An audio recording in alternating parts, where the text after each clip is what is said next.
There's a fundamental change occurring in the world of technology. A new type of computer that's arriving in the unusual form of a coffee table. This past March, Microsoft invited Popular Mechanics to the company's Redmond, Washington campus for a first look at a top-secret project codenamed Milan. It is the first of its kind in that it is a new paradigm in computing. It's called surface computing. This type of interface works especially well for photo sharing, maps, and menus, where browsing on a traditional screen pales in comparison to the detailed, hands-on manipulation people are used to with paper.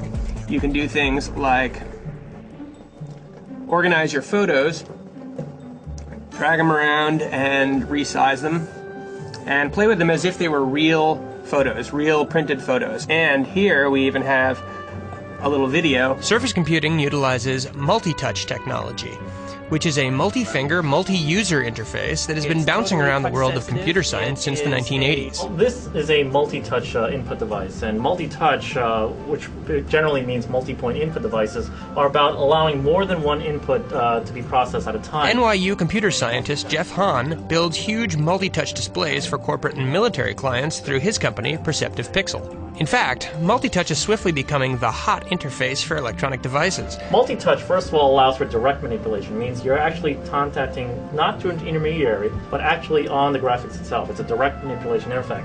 Two, it means that I can do more than one point in time. I can actually use two or three, which means I can manipulate more things at a time. With a mouse, you can only manipulate one or two things at a time. But where Microsoft's Surface computer truly gets mind-blowing is how it interacts with other devices. The Surface computer uses a series of infrared cameras to literally see what is on its tabletop. What we're able to do is also have interaction with objects on the surface. So when we place an object on the surface, the cameras can recognize what that object is and allow us to interact directly with that object that we've just placed on the surface. We see this as a whole new category, a complete new ecosystem for computers. Here we have a wireless camera, and a lot of wireless functionality is built into the Surface computing platform, and it's evolving into devices such as this camera. So here we're going to take a picture of my colleague Eric Sofji, and we can then just put the camera right on the device and use that picture, which is, I think, enormously flattering of our friend Eric Sofji. It's a great angle. and really blow it up for maximum embarrassment. We have a cell phone, and all the wireless linking is going on behind the scenes in the table. So you can take your photo and then just instantly put it on your wireless device and then take it with you. Now you've basically taken two devices, and without having to plug them into a computer or sync them up, you've transferred content from one to the other. Although Surface computing may eventually find a place in the home, Microsoft initially plans to sell the devices to commercial partners such as T-Mobile, Harrah's Casinos, and Starwood Hotels. The $5,000 to $10,000 machines will start showing up in local retail stores as early as the end of 2007. But where is all of this leading?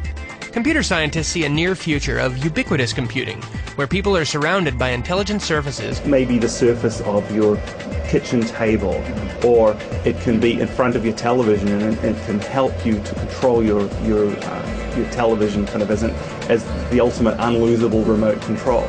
Eventually, of course, this will trickle down, and I am very positive, and I firmly believe that this kind of thing will be in that near future where we have wallpaper displays in every hallway, every desk. Every surface starts to become an interface to a computer, and in order for that to happen, we need interfaces like this.